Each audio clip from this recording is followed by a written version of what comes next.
वो काफ़ी देर प्रतीक्षा में रहे, इसके लिए मैं क्षमा प्रार्थी हूँ, क्योंकि आज हमारे सभी मंत्रिमंडल के सभी सदस्यों ने अपना पदभार ग्रहण किया है। इसके लिए मैं सभी को बधाई भी देता हूँ। साथियों, सीधा ही बात के ऊपर आ जाते हैं। मैं सभी पत्रकार एवं छायाकार मित्रों का धन्यवाद करता हूँ। आज मैंने प्रातः जब अपने कार्यालय के अंदर में आया और सबसे पहले जो मेरे साइन हुए हैं फाइल के ऊपर, वो प्रदेश में जो किडनी के पेशेंट हैं, जो हमने अपने संकल्प पत्र के अंदर भी ये संकल्प लिया था कि हमारी सरकार आएगी और हम जो किडनी के पेशेंट हैं उनका इलाज हरियाणा के सभी सरकारी हॉस्पिटल में फ्री में होगा। तो आज उस फाइल के ऊपर साइन किए हैं, क्योंकि डायलिसिस एक इस प्रकार की बीमारी है कि व्यक्ति को एक डायलिसिस कराने में लगभग 2500 रुपये का खर्चा उसका आता है। महीने में कोई 4 भी कराता है, 6 भी कराता है, 7 भी कराता है, लगभग 20 से 25 हज़ार रुपये महीने का उसका खर्चा वो आता है। अब ये सारा का सारा खर्चा हरियाणा सरकार तुरंत प्रभाव से वो लागू हो गया है। हरियाणा प्रदेश के किसी भी हॉस्पिटल में अब व्यक्ति को ये खर्च नहीं उठाना पड़ेगा। हरियाणा सरकार इस खर्च को वहन करेगी। ये मैंने सबसे पहले निर्णय लिया है। और उसके तुरंत बाद हमारी कैबिनेट की बैठक थी।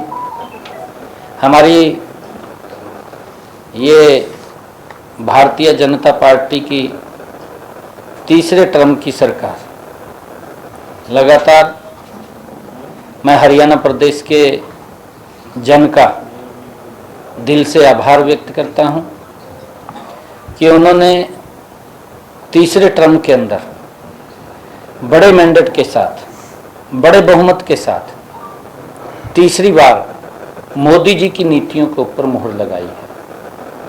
हमारी सरकार ने पिछले 10 वर्षों में ईमानदारी से लोगों के हित में काम किए हैं।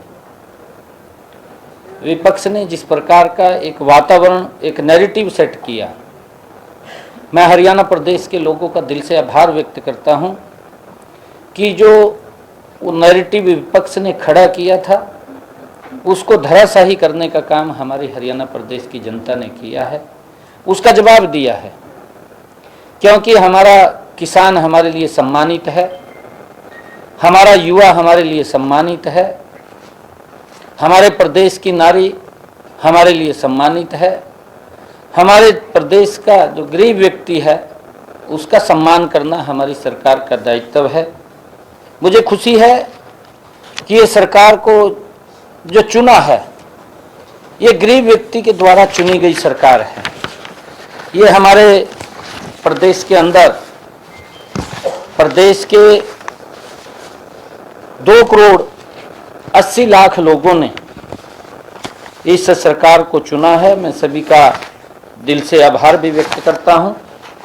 परंतु इस सरकार के चुनाव में जो भूमिका रही है, वो भूमिका इस प्रदेश के जनमानस की बड़ी भूमिका रही है।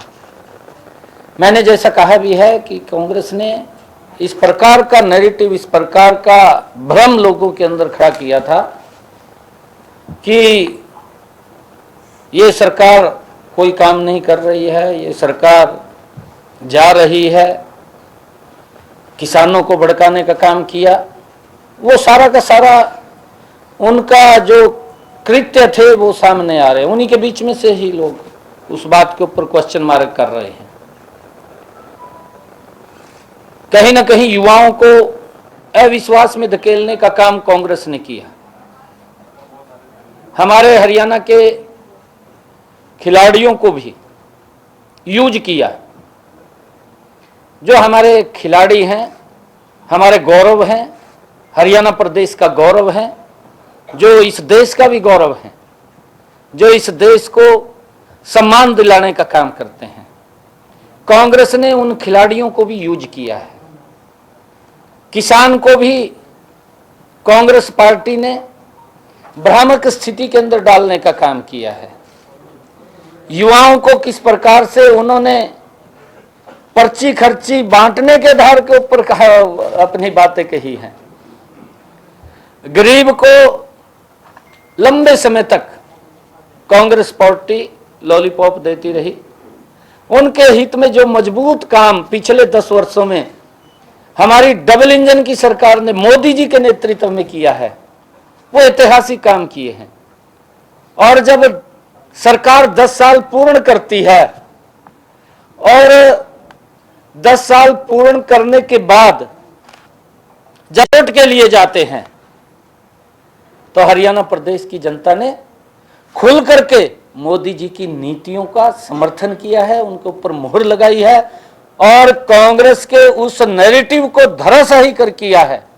चाहे उन्होंने किसान का मुद्दा उठाया है, चाहे उन्होंने खिलाड़ियों का मुद्दा उठाया है, चाहे उन्होंने गरीब का मुद्दा उठाया है, सभी मुद्दों के ऊपर कांग्रेस के उस नैरेटिव को, क्योंकि ये झूठ का एक प्रोपगंडा खड़ा किया था, उस प्रोपगंडे को 5 तारीख को कमल के बटन के ऊपर मोहर लगा करके हरियाणा के लोगों ने वो जवाब देने का काम किया है। मैं दिल से हरियाणा के लोगों का बहुत बहुत धन्यवाद भी करता हूं, उनको प्रणाम भी करता हूं। और जैसा मैंने कहा है कि हमारा, जब मैंने ये फैसला लिया डायलिसिस का, उसके तुरंत बाद हमारी कैबिनेट की बैठक थी। कैबिनेट की बैठक के अंदर, ये पहली हमारी कैबिनेट की बैठक थी, माननीय सुप्रीम कोर्ट के उस फैसले का हमारी कैबिनेट ने वो सम्मान किया है। जो एससी में वर्गीकरण का मामला था, वो तुरंत उस माननीय सुप्रीम कोर्ट के फैसले को सम्मान देते हुए हमने ये फैसला किया है कि जो वर्गीकरण के ऊपर माननीय सुप्रीम कोर्ट ने कहा था, आज से ही लागू करने का फैसला हमने लिया है।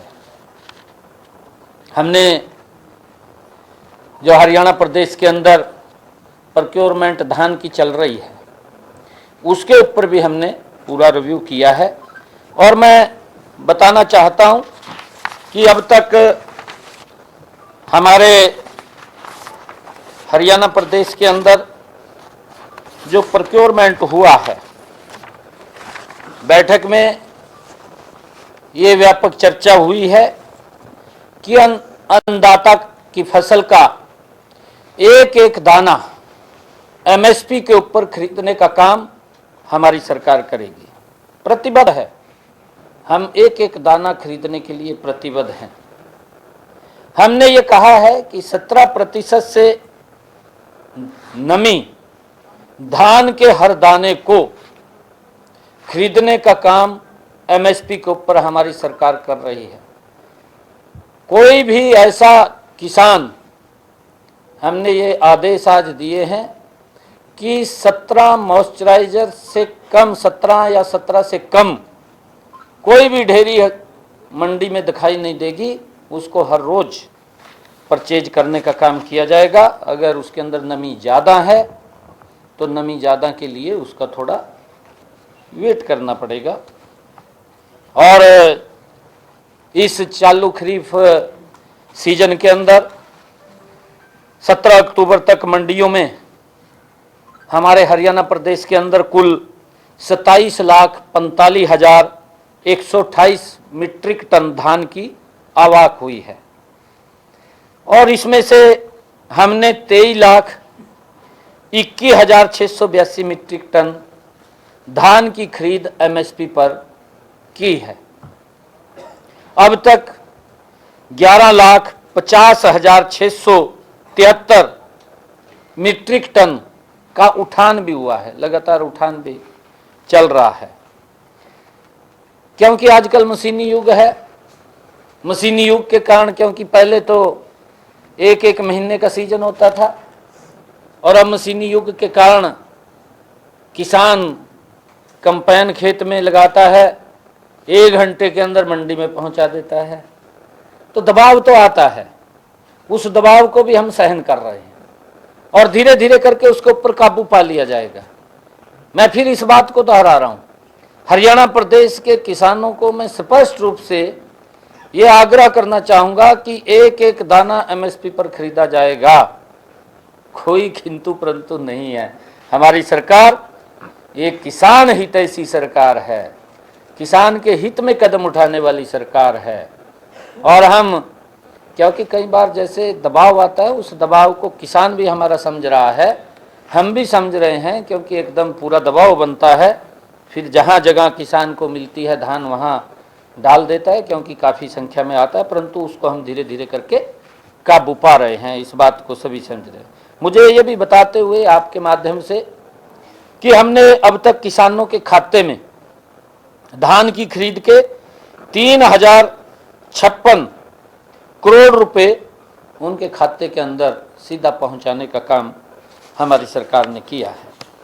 और चालू जो खरीफ की सीजन 17 अक्टूबर तक मंडियों में जो हमारा बाजरे की खरीद थी, क्योंकि बाजरे की भी ही खरीद चल रही है, अब तक हमने 3,44,000 मीट्रिक टन बाजरे की आवक मंडियों के अंदर आई है। इसमें से 2,70,983 मीट्रिक टन बाजरे की खरीद की जा चुकी है। अब तक 93,964 मीट्रिक टन बाजरे का उठान भी कर लिया गया है। अब तक किसानों के खाते में बाजरे की खरीद का पैसा 331 करोड़ रुपए भी डाला जा चुका है। मुझे ये बताते हुए आपके बीच में कि इसी प्रकार हर क्षेत्र और हर वर्ग की जरूरतों के अनुसार नए निर्णय लिए जाएंगे और जो योजनाएं व कार्यक्रम पहले से चल रहे हैं उन्हें भी नॉन स्टॉप आगे बढ़ाने का कार्य गति से किया जाएगा। ये हमारी सरकार का संकल्प है। हमारी सरकार को जिस उम्मीद के साथ यह जनसेवा की जिम्मेवारी सौंपी गई है, हम उस पर खरा उतरने का भरसक प्रयास करेंगे। माननीय प्रधानमंत्री नरेंद्र मोदी जी का मार्गदर्शन, उसकी गारंटी और सुशासन हमारी सरकार का मूल मंत्र होगा। मुझे पूर्ण विश्वास है कि विकसित भारत के संकल्प में हरियाणा की भूमिका और अधिक महत्वपूर्ण होगी। सब वर्गों का हित सुरक्षित रखने वाली नीतियां और कार्यक्रम मुझे विरासत में मिले हैं।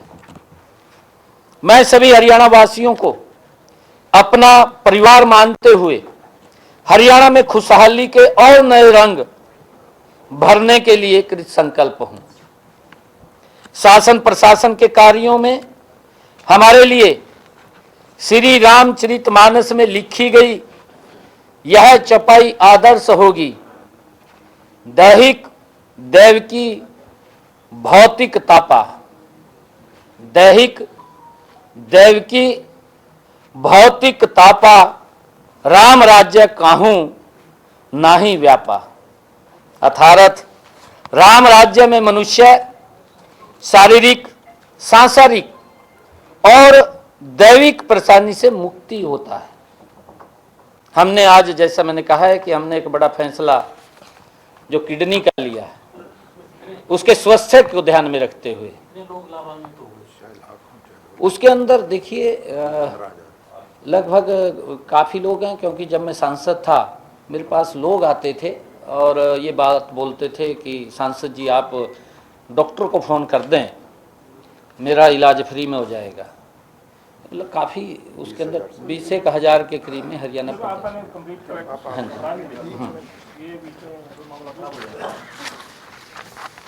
और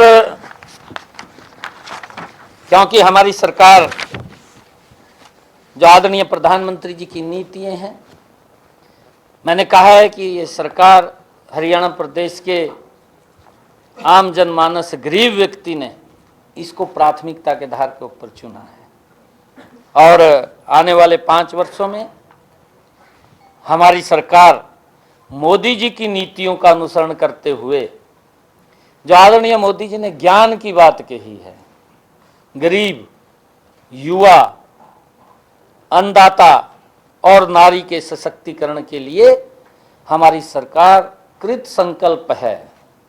हमने लगातार हरियाणा प्रदेश के अंदर बिना पर्ची, बिना खर्ची के युवाओं को रोजगार देने का काम किया है।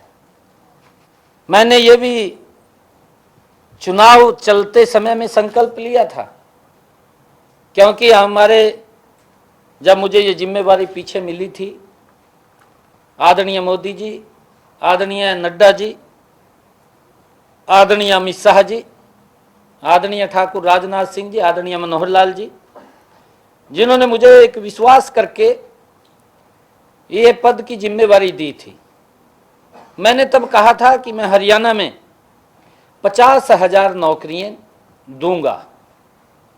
मैंने लगभग पूरा प्रयास करके 15,000 युवाओं को अपॉइंटमेंट ज्वाइनिंग लेटर दिया।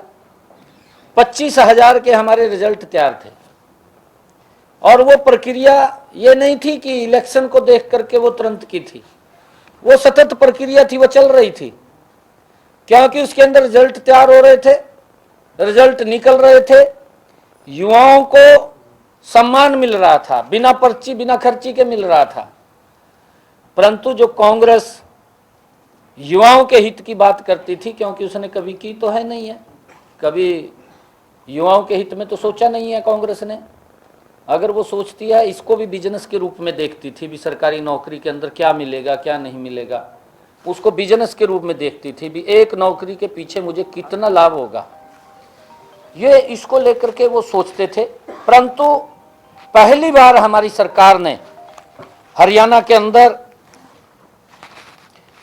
बिना पर्ची, बिना खर्ची के युवाओं के अंदर एक बड़ा विश्वास वो बनाया है, और हम उसके ऊपर कृत संकल्प हैं। मैंने कहा है कि ये सारी की सारी चीजें मुझे विरासत में मिली हैं।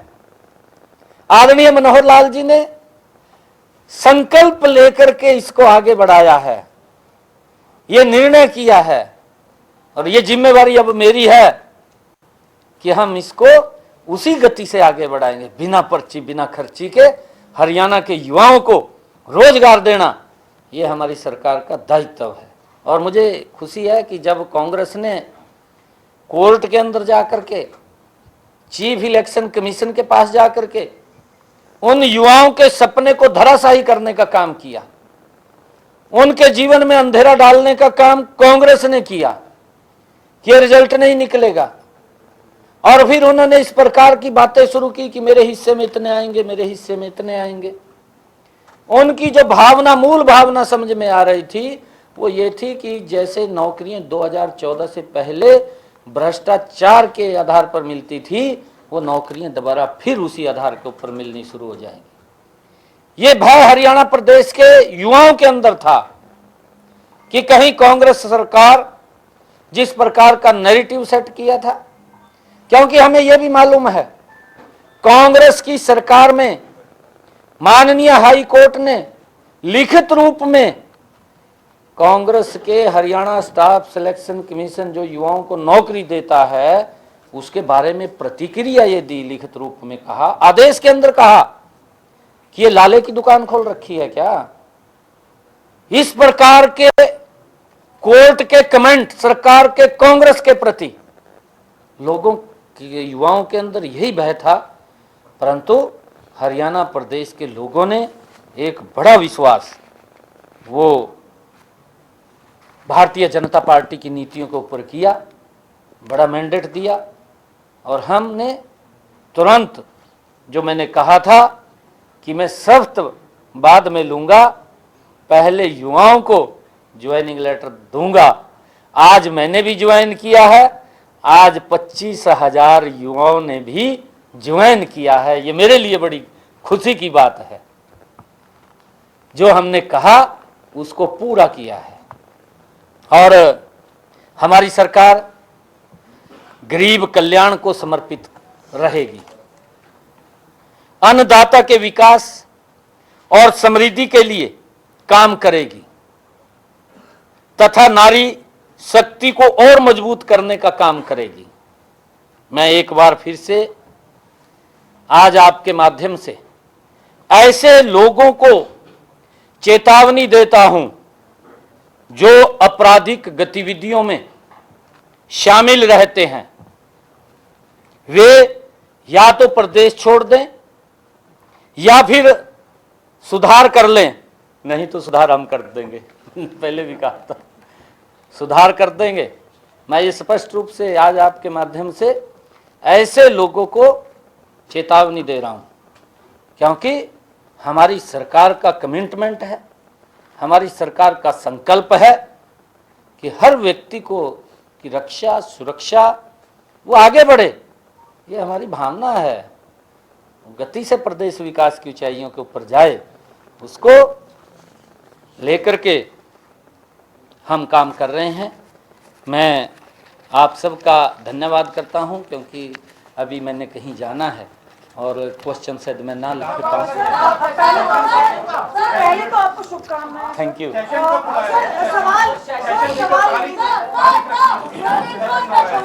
अभी जो एग्रीकल्चर डिपार्टमेंट का एक नोटिफिकेशन आया है कि पराली अगर कोई भी किसान जलाएगा तो 2 सीजन तक उसकी फसल नहीं खरीदी जाएगी। FIR की लॉन्च नहीं, ऐसा कोई वो नहीं है। हमने कहा है हमारा हरियाणा का किसान बहुत ही प्रबुद्ध जन है और मैं तो हरियाणा के किसानों को बधाई भी देता हूं। इसलिए बधाई देता हूं कि माननीय सुप्रीम कोर्ट ने हमारे किसानों की प्रशंसा की है और मैंने आज भी इस बात को कहा है कि हमारे किसान अगर कोई पराली जलाता है उसको समझाएं। अगर कोई भी इंस्ट्रूमेंट की आवश्यकता है, सब्सिडी के ऊपर हम उपलब्ध करा रहे हैं, कोई दिक्कत नहीं है और उसका रोजगार का साधन खड़ा हो रहा है। हमारा किसान बहुत ज़्यादा प्रबुद्ध जन है और वो ऐसा नहीं कर रहा। सेशन के लिए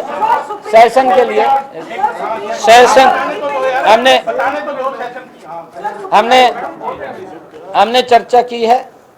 अभी विधानसभा के अंदर सभी हमारे माननीय विधायकों की औथ होगी और वो जल्दी ही हम 1-2 दिन में ही डेट उसकी तय कर लेंगे। आजकल में नहीं कर लिया हमने मुझे हाँ मेरे और सेशन का भी हमने जल्दी ही, ये त्योहार है, त्योहार के बाद तुरंत सेशन बुला लेंगे, परंतु उससे पहले हम और सभी विधायकों की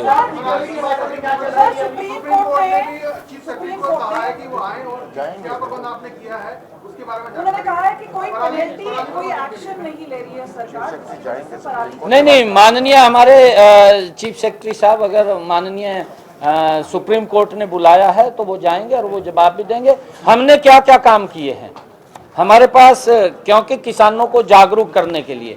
और मुझे ये खुशी है, मैं फिर ये बात रिपीट कर रहा हूँ कि हमारे हरियाणा के किसान बहुत ही जागरूक हैं। मैं तो बहुत हमारे किसानों को प्रणाम करता हूँ। मैं इसलिए करता हूँ कि जो भी बात हम बोलते हैं उसको वो सहज अक्सर लागू करते हैं। कोई भी हमारा किसान पराली नहीं जलाएगा। हम माननीय सुप्रीम कोर्ट को इस बात से हमारे चीफ सेक्रेटरी साहब अवगत कराएंगे।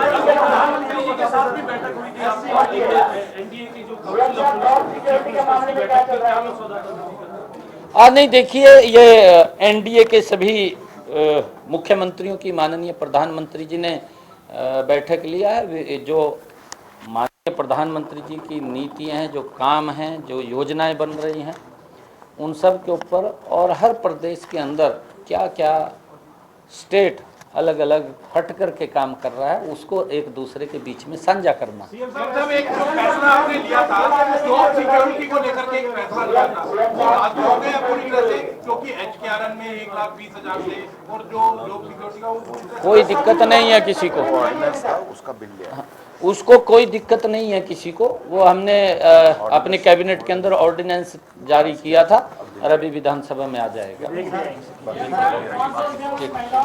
थैंक यू, मैंने जाना है कहीं। तो आपको बता दें कि मुख्यमंत्री नायब सिंह सैनी को आप सुन रहे थे। सरकार गठन और कैबिनेट की बैठक के बाद आज उन्होंने पहली प्रेस कॉन्फ्रेंस की है। नई सरकार के तहत क्या कुछ कदम उठाए जाने हैं, क्या कुछ कदम उठाए गए हैं, उन तमाम चीजों का जिक्र करते नजर आए हैं नायब सिंह सैनी। और साथ ही साथ इस दौरान उन्होंने कांग्रेस पार्टी पर भी जमकर हमला बोला। प्रेस कॉन्फ्रेंस करते हुए नायब सिंह सैनी को आप सुन रहे थे। प्रदेश के नए मुख्यमंत्री बने हैं और नई सरकार में यह पहली प्रेस कॉन्फ्रेंस उनके द्वारा संबोधित की जा रही थी। क्या कुछ कहा गया है इस प्रेस कॉन्फ्रेंस में, वो भी आपको बताते हैं। दरअसल एक सवाल विधानसभा के सत्र को लेकर लगातार सुर्खियों में है कि कब बुलाया जाएगा सत्र, तो उसे लेकर जानकारी मुख्यमंत्री ने दी है। चूंकि अभी त्योहारी सीजन चल रहा है, यानी त्योहारों के बाद विधानसभा का सत्र बुलाया जाएगा और उस वक्त विधायक पद एवं गोपनीयता की शपथ लेंगे। इसके साथ साथ धान की खरीद को लेकर मुख्यमंत्री ने कई जवाब दिए हैं। मुख्यमंत्री ने कहा कि धान की खरीद को लेकर रिव्यू किया है, सरकार एक एक दाना खरीदेगी, किसानों का 17% की नमी से कम कोई भी ढेरी दिखाई नहीं देगी। अगर उसमें नमी आती है तो थोड़ा इंतजार करना पड़ेगा। मुख्यमंत्री नायब सिंह सैनी ने और क्या कुछ कहा है वो भी आपको बताते हैं। मुख्यमंत्री सैनी ने कहा कि कैबिनेट की बैठक में सुप्रीम कोर्ट के फैसले का सम्मान किया जो एससी में वर्गीकरण का फैसला था। गौरतलब है कि हाल ही में कोर्ट ने फैसला दिया है। इसे लेकर मुख्यमंत्री ने अपनी प्रेस कॉन्फ्रेंस में कहा कि हमने फैसला लिया है कि वर्गीकरण पर सुप्रीम कोर्ट के फैसले को आज से लागू कर दिया जाएगा। आज से लागू करने का फैसला लिया है। इसी तरह से उन्होंने अपराधियों को कड़ी चेतावनी दी है, या तो अपराध छोड़ दें या फिर प्रदेश छोड़ दें, सुधार लाएं, ये कहते नजर आए मुख्यमंत्री नायब सिंह सैनी। इसके अलावा भी कई अहम बातें सीएम ने आज कही है अपनी प्रेस कॉन्फ्रेंस में। 10 सालों में ईमानदारी से काम किया है। कांग्रेस ने जो नैरेटिव खड़ा किया, जनता ने उसका जवाब दिया। इस दौरान उन्होंने प्रदेश की जनता का धन्यवाद किया। जनमानस की अहम भूमिका सरकार चयन में रही, ये मुख्यमंत्री के बोल थे। विपक्ष ने भड़काने का काम किया, किसानों को, लोगों को, युवाओं को अविश्वास में धकेलने का काम किया कांग्रेस ने। कांग्रेस ने हमारे खिलाड़ियों को इस्तेमाल किया, यह भी उन्होंने कहा। तो मुख्यमंत्री नायब सिंह सैनी को आप सुन रहे थे, जहां उन्होंने प्रेस कॉन्फ्रेंस करते हुए तमाम चीजों का जिक्र किया है। एक बड़ा फैसला आज सरकार ने किया है जो पहली कैबिनेट के तहत हुआ, वो ये है कि डायलिसिस के लिए 2500 तक का खर्च आता है। महीने में कई डायलिसिस होते हैं, अब किसी भी मरीज को खर्च नहीं उठाना पड़ेगा, यानी डायलिसिस फ्री में होगा। सरकार ने अपनी पहली कैबिनेट में यह बड़ा फैसला किया है, यानी कैबिनेट की बैठक के फैसलों की जानकारी दे रहे थे मुख्यमंत्री।